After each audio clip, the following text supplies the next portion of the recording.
Hello everyone, this is Sushmita and you watching success मंत्र 91। आज हम करेंगे पार्ट 8 इडियम फ्रेजेस का। 7 पार्ट्स हो चुके हैं और बहुत इम्पॉर्टेंट इडियम फ्रेजेस थे, most repeated, most important idiom phrases मैं आप सभी को करा रही हूँ। और जिसने भी वो 7 पार्ट्स नहीं देखे हैं, चैनल की प्लेलिस्ट में जाकर देख सकते हैं। और आज की वीडियो में भी 10 इडियम्स रहेंगे। देखते हैं आप कितने आंसर कर पाते हैं। तो चलिए शुरू करते हैं। First is to draw the long bow. To draw the long bow, सबसे पहले आपको इस इडियम का मीनिंग पता होना चाहिए। इस इडियम का मीनिंग क्या होता है? बढ़ा चढ़ा कर बताना। किसी भी बात को आप बढ़ा चढ़ा कर किसी को भी बताते हो। Means to exaggerate in telling stories, over state something. Means ऐसा होता है ना कि कुछ लोग होते हैं जो बहुत लंबा खींचकर किसी बात को बताते हैं कहानी के रूप में, और अपने आप को बहुत बड़ा बताते हैं कि हाँ मैं ही हूँ जो भी हूँ, सर्वश्रेष्ठ, सर्वज्ञानी। तो उसको बोलते हैं टू ड्रॉ द लॉन्ग बो। आप किसी भी बात को बढ़ा चढ़ाकर किसी को भी बताते हो, एक्सेजरेट करते हो। तो बताइए, 4 ऑप्शंस आपके पास हैं, करेक्ट आंसर क्या होगा? First is exaggerate, second is to tarnish, third is to destroy, खत्म कर देना, fourth is to make peace, शांति रखना। बताइए, शांति जैसा तो और डिस्ट्रॉय जैसा तो कुछ है नहीं यहाँ पर है बढ़ा चढ़ा कर बताना, एक्सेजरेट करना। So first is the correct answer. To draw the long bow means बढ़ा चढ़ाकर किसी भी बात को बताना, कहानी के रूप में बताना। That is to draw the long bow means exaggerate. Next देख लेते हैं। Next is to burn a hole in one's pocket. ये बहुत देखते हैं आप, बहुत अच्छा ईडियम है और बहुत जगह देखा भी जाता है एग्जाम्स में कि आपका जो पॉकेट है उसमें hole, to burn a hole in one's pocket, आपके पॉकेट में होल है। मतलब क्या? फिजूल खर्ची करना। Means you are very eager to spend money as soon as possible. जितना जल्दी हो सके आप बहुत ईगर रहते हो अपने मनी को स्पेंड करने के लिए, खर्च करने के लिए। होते हैं ना कुछ लोग तो सेविंग करते हैं, कुछ होते हैं जिन्हें पैसा टिकता नहीं, जिनकी जेब में पॉकेट में होल होता है और वो पैसा गिरे जाता है, नीचे गिरे जाता है।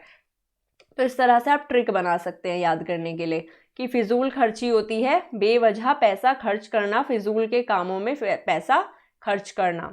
बताइए अब इसका correct answer. First is to give bad news, किसी को भी बुरी खबर देना। Second is to praise one self, मतलब तारीफ करना खुद की।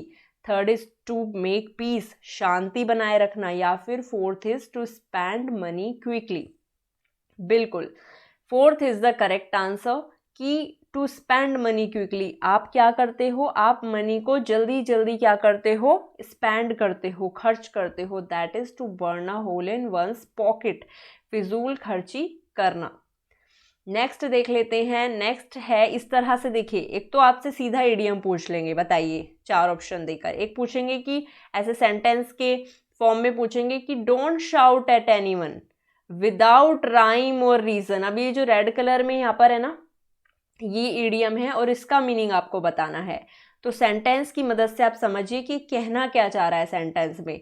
Don't shout at anyone without rhyme और रीजन। अब सबसे पहले आपको विदाउट राइम और रीजन का मतलब पता हो कि इसका मतलब होता है अकारण, बेवजह। मीन्स विदाउट अ जस्टिफिकेशन, बिना किसी जस्टिफिकेशन के। मतलब आप किसी पर भी बिना किसी कारण के चिल्लाइए मत। आपको सबसे पहले कारण पता हो कि आप क्यों उस पर गुस्सा कर रहे हो, क्यों चिल्ला रहे हो, है ना। तो यहाँ पर सेंटेंस कह रहा है don't shout at anyone without rhyme और रीजन। अकारण किसी पर चिल्लाओ मत, रीजन हो तभी चिल्लाओ, कुछ कारण है, ठीक है। तो विदाउट राइम और रीजन इज अकारण, मीन्स विदाउट अ जस्टिफिकेशन। अब बताइए इसका करेक्ट आंसर क्या होगा? 4 ऑप्शंस आपको दिए जाएंगे। First is without any resources, बिना रिसोर्सेज के, बिना संसाधन के। Second is without anyone's help, बिना किसी की मदद के। Third is without proper planning, बिना प्लानिंग के। या फिर fourth without a reasonable explanation. Yes, of course, fourth is the correct answer. Without a reasonable explanation, बिना किसी रीजनेबल एक्सप्लेनेशन के आप क्या करते हो? चिल्ला रहे हो किसी पे भी। तो without a reasonable explanation is without rhyme और रीजन, मतलब अकारण। नेक्स्ट देखते हैं आप wild goose chess.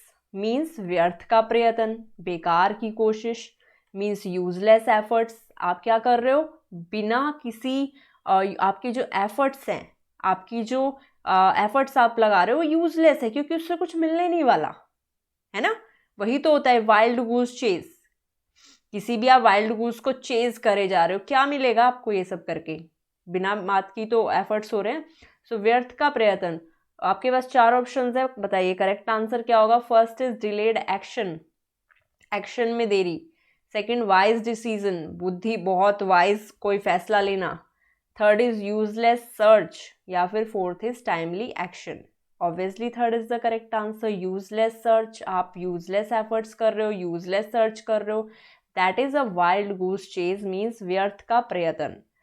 Next is fifth is police have washed their hands of the kidnapping case. एक ईडियम है वॉश वंस हैंड, ये आपने ईडियम सुना होगा कि अपने हाथ धो लेना, मतलब किसी बात से मुक्त हो जाना, किसी बात से फ्री हो जाना, टू बी फ्री फ्रॉम, किसी बात से मुक्त हो जाना, किसी बात से फ्री हो जाना, that is washed their hands, washed one's hand.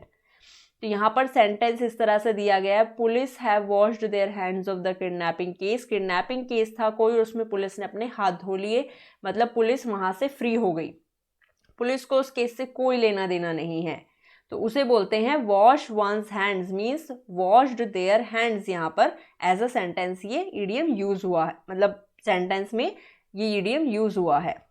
ठीक है, तो बताइए 4 ऑप्शंस है। First is to make money very rapidly, बहुत जल्दी जल्दी पैसा बनाना, ऐसा तो कुछ नहीं है वॉश वंस हैंड्स का। Second is to live within his income, अपनी जो इनकम आपके पास है उतने में ही गुजारा करना। Third is to not to do as told, जैसा कहा गया है वैसा नहीं कहना। या फिर fourth is to refuse to accept responsibility, बिल्कुल fourth is the correct answer, to refuse to accept responsibility. आप क्या करते हो, आप जिम्मेदारी लेने से मना कर देते हो, रिस्पॉन्सिबिलिटी को एक्सेप्ट करने से मना कर देते हो, हाथ धो देते हो कि पल्ला छुड़ा ले तो भाई मुझे इसमें मैं नहीं पड़ रहा, ठीक है। तो that is to be free from, wash one's hand. Next is I have to watch my staff all the time to keep them up to the mark, मतलब मैं क्या करता हूँ, मैं जो है अपने स्टाफ पे नज़र रखता हूँ, क्यों, अप टू द मार्क। और अभी अप टू द मार्क का मीनिंग क्या होता है बताइए, जब तक आपको मीनिंग नहीं पता होगा सेंटेंस नहीं समझ आएगा। तो यहाँ पर इस ईडियम का मीनिंग बताइए, एग्जाम में आपसे इस तरह पूछेंगे सेंटेंस में ईडियम देकर। इसका मीनिंग होता है उचित स्तर तक। क्या होता है, up to the mark is उचित स्तर तक, means up to standard. Options हैं, first is lacking in maturity में कमी, second of the desired height, मतलब जितनी हाइट आपको चाहिए, third is up to the required standard, या fourth is more than expected, जितना आप एक्सपेक्ट करते हो उससे ज़्यादा। Third is the correct answer, obviously up to the required standard, मतलब जितना हमें चाहिए स्टैंडर्ड स्तर उतना, अप टू द मार्क, भाई मुझे इतना अप टू द मार्क चाहिए। जैसे इसमें I have to watch my staff all the time to keep them up to the mark, मतलब एक स्तर तक उनको रखने के लिए मैं नज़र रखती हूँ अपने स्टाफ पर कि क्या कर रहे हैं क्या नहीं कर रहे हैं। तो up to the mark is उचित स्तर तक, अप टू स्टैंडर्ड एक लेवल तक। नेक्स्ट देख लेते हैं, he is selling confidential documents under the rose, under the rose, yes, मतलब वो क्या कर रहा है, अंडर द रोज जो है वो कॉन्फिडेंशियल डॉक्यूमेंट्स को सेल कर रहा है। अभी अंडर द रोज का मीनिंग आपको बताना है, बताइए। गुप्त रूप से इसका मीनिंग होता है, under the rose means secretly. तो अब ये सेंटेंस आपको समझ आएगा कि he is selling confidential documents under the rose, कि वो जो है अपने कॉन्फिडेंशियल जो डॉक्यूमेंट्स है उनको सीक्रेटली सेल कर रहा है, अंडर द रोज सेल कर रहा है, means under the rose means गुप्त रूप से, रोज के नीचे। अब रोज के नीचे तो कुछ सीक्रेट ही होगा ना, ऐसे आप ट्रिक बना सकते हैं भाई अंडर द रोज सीक्रेटली। तो बताइए इसका आंसर, मीनिंग आपको पता चल गया। फर्स्ट ऑप्शन समथिंग ब्यूटीफुल, कुछ सुंदर, second bold, third is corn like a corn, no, fourth is secretly. यहाँ तो साफ साफ ही नजर आ रहा है, अंडर द रोजेस गुप्त रूप से मीन्स सीक्रेटली, चोरी चोरी, ठीक है। तो वो अपनी कॉन्फिडेंशियल डॉक्यूमेंट को सेल कर रहा है, under the rose means secretly. Next देख लेते हैं, टर्न वंस कोट, दल बदल लेना, होता है ना, कुछ लोग पार्टी बदल लेते हैं अपनी, means to change one's party.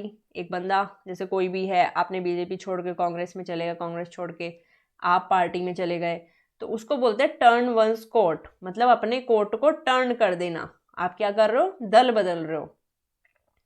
अब बताइए, मीनिंग आपको पता चल गया, आंसर बताइए। First is expert at altering coats, coat में आप एक्सपर्ट हो अल्टर करने में, ऐसा तो कुछ भी नहीं है। Second, someone who deserts one group to join another, बिल्कुल आप में इच्छा होती है, डिज़ायर होती है कि मुझे दूसरा ग्रुप ज्वाइन करना है, that is turn one's coat, तो second is the correct answer. Third तो कोई मतलब ही नहीं था, ट्रूली डिसऑनेस्ट पर्सन। डिसऑनेस्ट, हाँ वो कुछ सेंस बैठ रहा है कि तुमने पार्टी चेंज कर ली, बट ऐसा नहीं कह सकते ना कि डिसऑनेस्ट व्यक्ति है ना। या fourth, going round and round in a court of law, तो ये भी नहीं था। सेकंड करेक्ट आंसर था यहाँ पर कि आप ना किसी पर्टिकुलर ग्रुप को मतलब चेंज कर ले, तो एक ग्रुप को छोड़ के दूसरे ग्रुप में दल बदल लेना, turn one's coat. Next is take the bull by the horns, means खतरे का हिम्मत से सामना करना, means to face danger with courage. आप क्या कर रहे हो, बुल को, जो ये सांड होता है ना, उसको हॉर्न ऐसे ले रहे हो बिल्कुल, तो आप क्या कर रहे हो भाई, खतरा ही तो है, बुल मारने लग गया ना तो बस क्या ही बना देगा आप लोगों का, तो खतरा ही है। आप जब हॉर्न पकड़ रहे हो उसके सामने जाके, तो आप खतरे का हिम्मत से सामना कर रहे हो, means to face danger with courage, साहस के साथ आप डेंजर फेस कर रहे हो, है ना, खतरा फेस कर रहे हो, that is take the bull by the horns. अब इसका मीनिंग बताइए। स्पीक एरोगेंटली बात बोलना। Second, to handle difficulties directly, difficulty को बिल्कुल। Third is to murder someone, murder करना। या fourth is surrender to the enemy, नहीं ऐसा मर्डर और सरेंडर जैसा कुछ नहीं है, second is the correct answer, to handle difficulties directly. आप मुश्किलों का सामना बिल्कुल एकदम उसके सामने जाकर कर रहे हो, हिम्मत से कर रहे हो, करेज से कर रहे हो। होता है ना, प्रॉब्लम्स आ जाती है किसी की लाइफ में और आप क्या करते हो, करेज से उसका सामना कर, डरते वरते नहीं हो।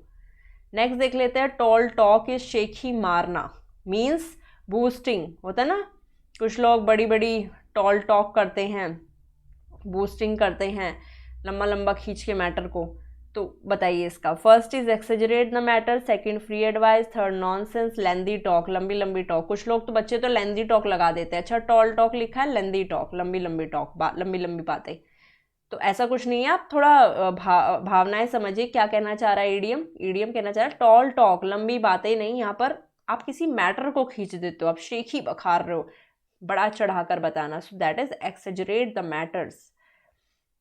तो ये थे 10 इडियम्स। आई होप आप सभी को वीडियो पसंद आई होगी, पसंद आई तो लाइक कर दें, चैनल को सब्सक्राइब कर लें जिसने भी सब्सक्राइब नहीं किया है, एंड बेल आइकन को प्रेस कर लें, इससे नेक्स्ट आने वाली वीडियो की नोटिफिकेशन मिल जाएगी। Thanks for watching.